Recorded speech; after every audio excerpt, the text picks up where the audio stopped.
लेकिन मैं आपके माध्यम से एक निवेदन करना चाहूँगा समाज को, जो एक फोर्स रहती है जिनकी एक फाइनेंशियल पावर की दंभ पे ये परीक्षा माफियाओं को सहारा करके जो व्यवस्था को तोड़ने की एक सामाजिक व्याधि बन चुकी है, उसके खिलाफ एक जन जागृति की आवश्यकता है।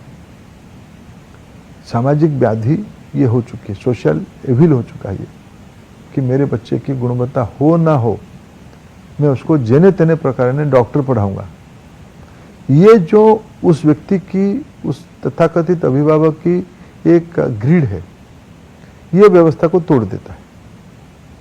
उसके पीछे परीक्षा माफिया रहते। सरकार इस बार परीक्षा माफियाओं को समाप्त करेगी। इसमें डॉक्टर्स, कोचिंग वाले, ये सब इन्वॉल्व पाए जा रहे हैं अभी तक। मैं उसको आज देखो, सीबीआई सारा विषय को जांच करे, एक प्रकार से निगरानी के अंदर है। मैं आश्वस्त करता हूं सीबीआई की रिपोर्ट आ जाए पूरा। इस बार चार्जशीट भी ठीक से होगा। पिछली बार 24 में ये लोग सब बेल पे छूट गए, बड़ा आलोचना भी हुई, क्योंकि इनकी सब ट्रायल नॉर्मल अप्रोच में हो गया। हमने अभी अनुरोध किया है व्यवस्था को कि इनकी सुनवाई फास्ट ट्रैक हो, डे टू डे हो।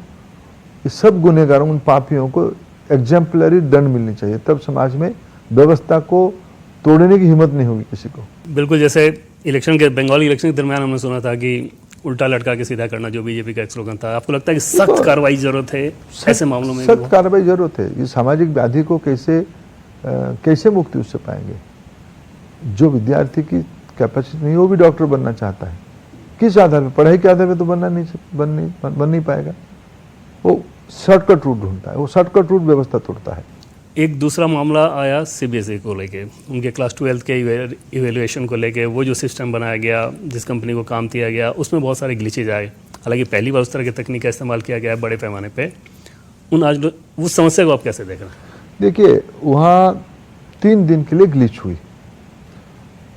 Open screening marking, online screening marking, OSM, ये एक प्रोग्रेस सिद्धांत टेक्नोलॉजी की दृष्टि से एक प्रोग्रेसिव व्यवस्था है। बच्चों की पिछले दिनों में आपत्ति क्या रही थी कि भाई मेरे को कम मार्क मिला, मेरे को ठीक से इवैल्यूएट किया नहीं गया।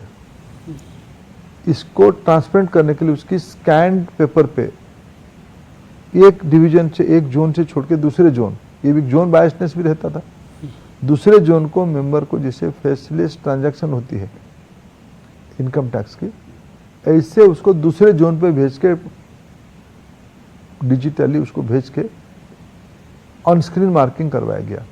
ये जिससे आज देश की अनेक अच्छी यूनिवर्सिटी, देश के अनेक इंस्टीट्यूशन और विश्व स्तर की मानक बन चुका है।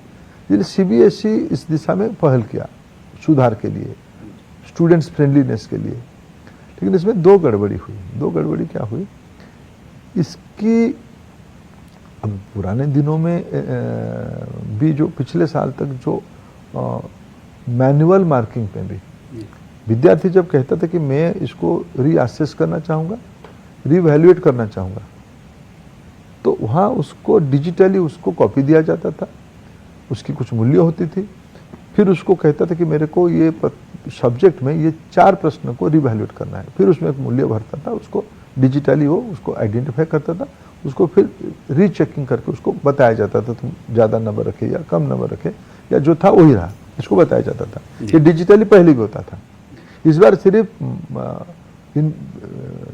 इन्विजिलेशन, इस बार सिर्फ वैल्यूएशन, मार्क की वैल्यूएशन, मूल्यांकन डिजिटली हुआ, थोड़ा नया। इसकी जब कुछ इलाका में नंबर बढ़ा, कुछ इलाका में नंबर घटा, जो स्वाभाविक, जिनकी थोड़ा मेहनत के हिसाब से नंबर नहीं आई, उनके मन में, उस विद्यार्थी के मन में प्रश्न आना स्वाभाविक है। पिछले दिनों में भी लगभग 1.5-2 लाख बच्चे आते थे पूछने के लिए मेरे को रीवैल्यूएशन करना है, रीअसेस करना है। इस बार इसकी संख्या आ गई 4 लाख। 4 लाख संख्या जब आई, जिस प्रकार की सॉफ्टवेयर पोर्टल सीबीएसई के पास होनी चाहिए था, थोड़ा उसमें थोड़ा कमजोर हुई। इसी कारण थोड़ा वो सिस्टम क्रैश हुआ, ग्लिच हुई। उसके साथ जो पेमेंट बैंक जुड़ा था उसमें भी थोड़ा ग्लिच हुई, जिसके कारण 3 दिन की 4 दिन के कमोशन हुई, ओह बहुत शुरू हो गई। ये अभी वो सेटरेट हो गया। लगभग अभी 4 लाख से ज़्यादा विद्यार्थी, 11 लाख से ज़्यादा आंसर शीट ले चुके हैं। अभी हम 1-2 दिनों में, अभी वो टेक्नोलॉजी में अभी भी थोड़ा पता कर रहा था, इसकी दोबारा ये रोबस्टनेस बना रहे, ग्लिच ना हो, इसलिए हमने कुछ मूलभूत व्यवस्था लगाई है।